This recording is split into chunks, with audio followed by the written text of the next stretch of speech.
আসসালামু আলাইকুম রহমতুল্লাহ বরকাতুহু। ঈদ মোবারক।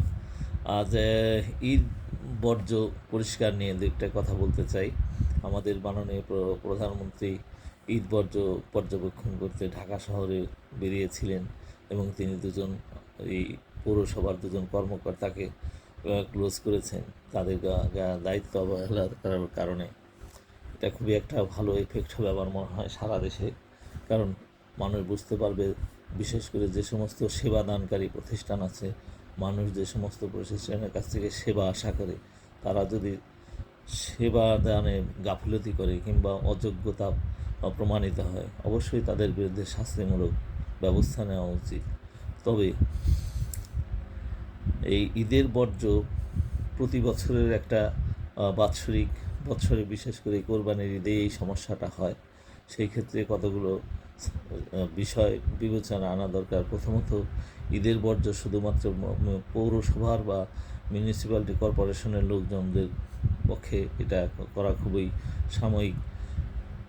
কিছু লোক নিয়োগ দিলেও তাদের পক্ষে এটা সহজ নয়। এই জন্য এটাকে প্রাইভেটাইজেশন করে দিলে, অর্থাৎ বেসরকারি যারা কোনো প্রতিষ্ঠান যদি এগিয়ে আসে, তাদের খাতেও বিভিন্ন থানার দায়িত্ব দিলে সরকারি পৌরসভাগুলোর দায়িত্ব অনেকাংশেই কমে যাবে এবং এর ফলে কাজটা সহজ হবে। দ্বিতীয় যেটা বিষয়, সেটা হচ্ছে যত্রতত্র জব না করে এই বেশ স্লটার হাউস এত বেশি নেই সবাই, ফলে সাময়িকভাবে হলেও প্রত্যেক থানায় বা ওয়ার্ডে একটা করে স্লটিং হাউস করলে প্রত্যেককে বলে দিতে হবে, যেমন তারা ওই স্লটার হাউসে গিয়ে জব করে এবং বর্জ্যগুলো সব তখন এক জায়গায় হবে এবং এটা সংগ্রহ এবং এটা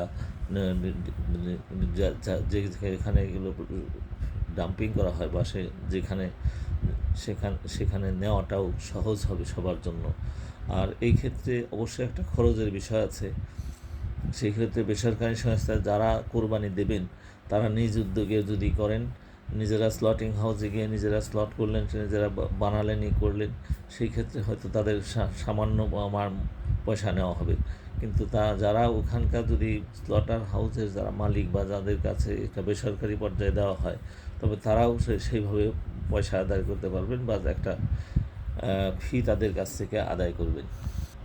এ ব্যাপারে একটা গবেষণা হওয়া দরকার যে কীভাবে এই ব্যবস্থাকে স্মুথ এবং জনগণ এবং নগরবাসী তারাও যেন সহজে এবং এই অ্যাবিউজ না হয়, তাদের উপরে যেন নির্যাতন বা তাদের উপরে যেন পয়সা অতিরিক্ত চার্জ না করা হয়, সেদিকটাও যাতে সুরক্ষা পায় এবং যারা এটা কাজটা করবেন তারাও যেন কিছুটা সহনশীল পর্যায়ে কাজটা করতে পারেন বা স্মুথলি, তাদেরও ব্যবস্থা করে দিলে আমার মনে হয় এটা যদি নগরবাসীর সাথে স্থানীয় নেতৃবৃন্দ সবার সাথে আলাপ আলোচনা করে সিদ্ধান্ত নিলে, আমার মনে হয় একটা গবেষণার মাধ্যমে এটা করলে একটা ভালো সমাধান খুঁজে পাওয়া যাবে।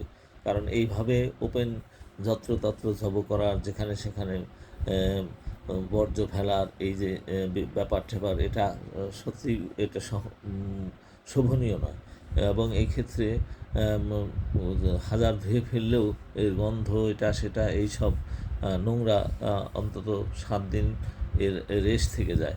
ফলে এগুলোকে একটা নিয়মতান্ত্রিক বা সিস্টেমের মধ্যে আনা দরকার এবং এর জন্য পর্যাপ্ত পরিমাণ গবেষণা এবং সেই সাথে গবেষণা করলে এর একটা পরিসংখ্যানের দরকার এবং সেই সাথে এর জন্য এগুলো করতে যে সমস্ত খরচ হবে, যারা কোরবানি দিবেন তাদের কাছ থেকে এই পয়সাটা তাদের সাথে আলাপ আলোচনা করে নির্ধারণ করলে আমার মনে হয় এটা যারা কোরবানি দেন তাদের জন্যও ভালো হবে এবং যারা এটা নগরের পরিষ্কার পরিচ্ছন্নতার জন্য নিয়োজিত আছেন তাদের জন্য হবে এবং সেই সাথে বেসরকারি পর্যায়ের লোকদেরকেও যদি এতে অংশগ্রহণ সুযোগ দেওয়া যায়, তারাও আমার মনে হয় দক্ষতার সাথে এই কার্যটা করতে পারবেন বলে আশা করি।